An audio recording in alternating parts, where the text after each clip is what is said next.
నంద్యాల జిల్లా బనగానపల్లి మండలంలోని నందవరం గ్రామంలో వెలిసిన శ్రీ చౌడేశ్వరిదేవి ఉగాది ఉత్సవాలు గత 4 రోజుల నుండి అంగరంగ వైభవంగా జరిగాయి. బుధవారం రాత్రి జ్యోతి మహోత్సవం ఆటపాటలతో నాట్యం చేస్తూ డప్పుల వాయిద్యాల మధ్య వచ్చి భక్తులు చౌడేశ్వరిదేవి అమ్మవారికి మొక్కులు తీర్చుకున్నారు. ఈ జ్యోతి మహోత్సవం చూడటానికి స్థానిక జిల్లా నుండి కాక పక్క రాష్ట్రాల నుండి తెలంగాణ, కర్ణాటక, తమిళనాడు రాష్ట్రాల నుండి భక్తులు అధిక సంఖ్యలో పాల్గొన్నారు. వచ్చిన భక్తాదులకు భోజన వసతి, మంచినీటి సదుపాయం ఆలయ అధికారులు కల్పించారు. ఈ జ్యోతి మహోత్సవంలో ఎలాంటి అవాంఛనీయ సంఘటనలు చోటు చేసుకోకుండా బనగానపల్లి రూరల్ సీఐ మంజునాథ్ రెడ్డి ఆధ్వర్యంలో గట్టి పోలీసు బందోబస్తు ఏర్పాటు చేశారు.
నందవరం శ్రీ చౌడేశ్వరి అమ్మవారి ఉగాది జ్యోతి బ్రహ్మోత్సవాలు స్టార్ట్ అయ్యి 4వ రోజు.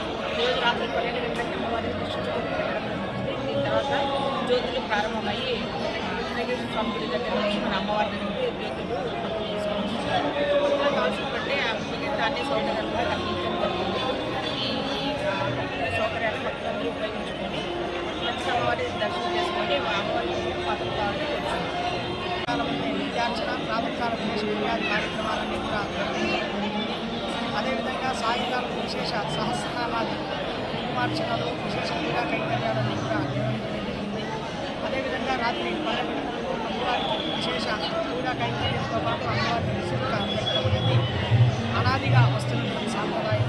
దాని ప్రకారంగా అమ్మవారికి విశేష పెట్టడం, తదనంతరం గ్రామంలో గల జ్యోతిర్లింగం దగ్గర నుంచి కూడా జ్యోతి మహోత్సవం అత్యంత కోలాహలంగా భక్తుల సందడి మధ్య ప్రారంభమై రేపు ఉదయం ఆలయానికి చేరుకోవడం జరిగింది. పట్టణవాళ్ళు రేపు సాయంత్రం, ఎల్లుండి సాయంత్రం 2 రోజులు కూడా అమ్మవారి మహోత్సవం చిట్ట చివరి 7వ